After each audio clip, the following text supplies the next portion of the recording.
When most people picture the fall of Rome, they see barbarians at the gates, legions breaking, or poison poured in marble halls.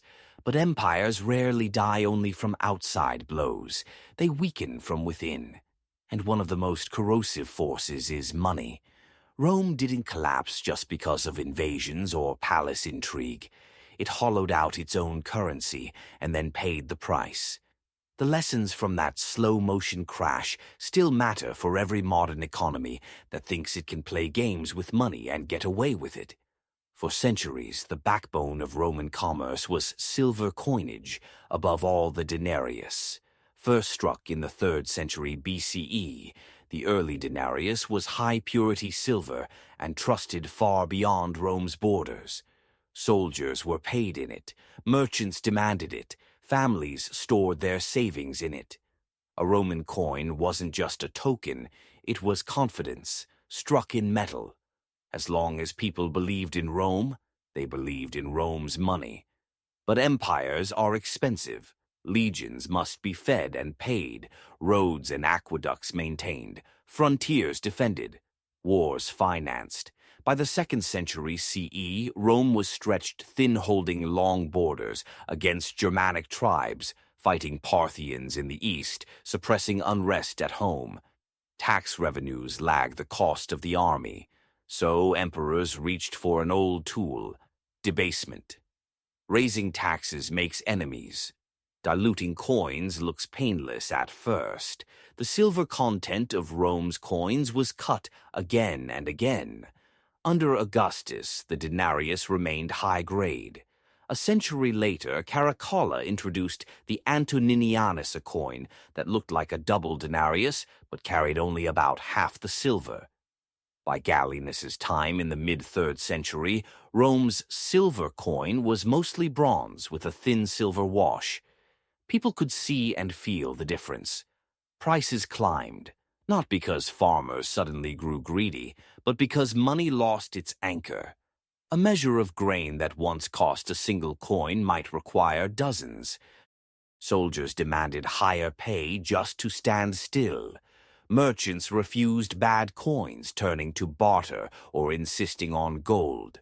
Local markets reverted to direct trade because the currency no longer carried trust.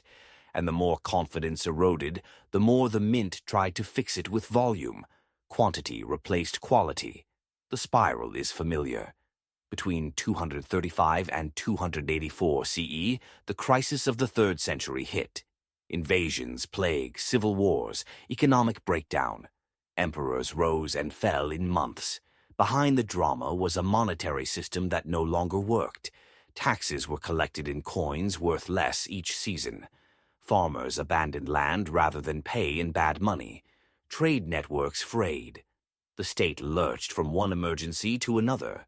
Price controls, compulsory deliveries, forced labor obligations trying to keep the machine from stalling.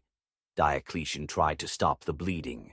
In 301 CE, he issued the edict on maximum prices, fixing legal prices for hundreds of goods and wages, with brutal penalties for violators. It failed. You can't legislate value when the coin itself is distrusted.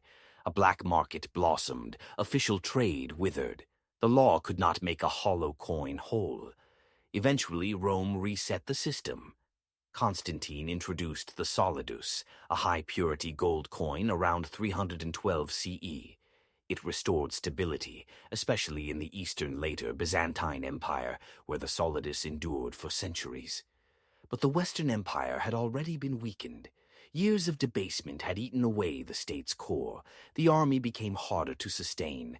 Trade splintered. Civic trust evaporated. Rome's fall wasn't a single event.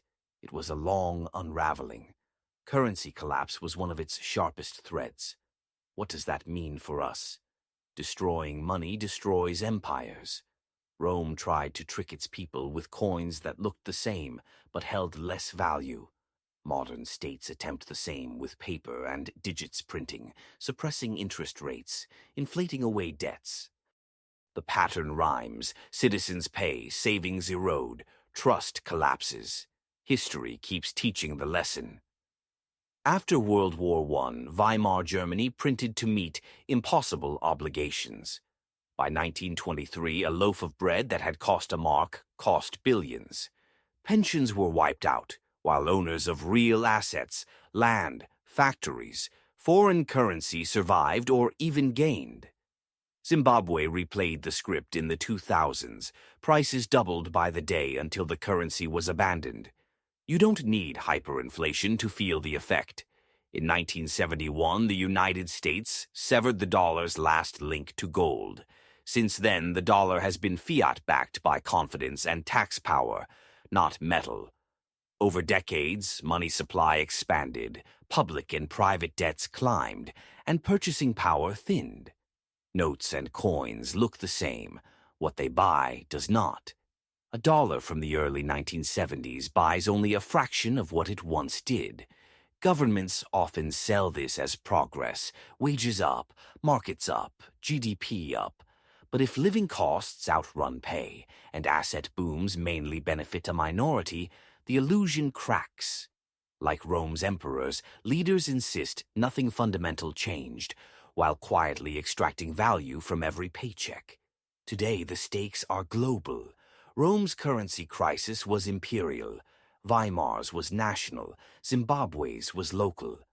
Now, much of the world runs on fiat money, heavy debt, and central banks willing to expand balance sheets at the first sign of trouble.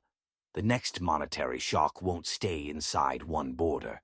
And as always, wage earners, pensioners, and savers will bear the brunt. 3 takeaways. First, inflation is policy, not accident. It's the quiet tax that has weakened states for 2 millennia. Second, real wealth outlives paper land. Productive businesses, skills, and scarce resources tend to hold value when currencies wobble. Third, stability isn't permanent. Romans in the 1st century would have laughed at the idea that their proud silver coin would one day be scrap. Germans in 1913 would have scoffed at wheelbarrows of cash. Zimbabweans in the 1980s expected prosperity. The pattern was the same.